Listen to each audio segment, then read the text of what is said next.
வெட்கப்படக்கூடாது. குடும்ப வாழ்க்கையை அழகுபடுத்துவதற்கு யாருக்காகவும் மனைவிக்கு கொடுக்கிற கண்ணியத்தை குறைச்சிக்கிட கூடாது. மனைவிக்குள்ள உரிமை, மனைவிக்குள்ள கண்ணியம், மனைவியை எங்கே வைக்க வேண்டுமோ அந்த இடத்தை. அவங்க பார்த்தா ஏதாவது சொல்வாங்களோ, இவங்க ஏதாவது பேசிடுவாங்களோ, இல்ல இவன் மனைவி பக்கம் சாஞ்சிட்டான்னு சொல்லிடுவார்களோ என்பதற்காக என் மனைவியின் அந்தஸ்தை, அவர்களுக்கு கொடுக்கிற கண்ணியத்தை நான் விடக்கூடாது என்பதற்கு மிகச்சிறந்த முன்மாதிரி நபிகள் நாயகம் ஸல்லல்லாஹு அலைஹி வஸல்லம். நாம் கரம் பற்றிய மனைவி, அவர்களுடைய விருப்பத்தை நிறைவேற்றும் பொறுப்பு நமக்கு இருக்கிறது.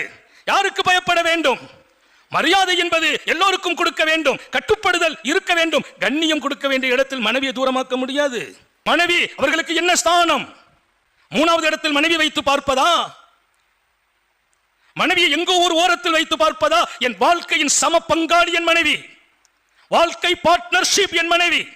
என் மனைவிக்கின்ற அந்தஸ்துகள் உண்டு, கண்ணியம் உண்டு, மரியாதை உண்டு, கொடுக்க வேண்டும். அதை கொடுக்க வேண்டிய கடமையும் கடப்பாடும் கணவனுக்கு சொந்தம், ஒவ்வொரு ஆண்மகனுக்கும் சொந்தம்.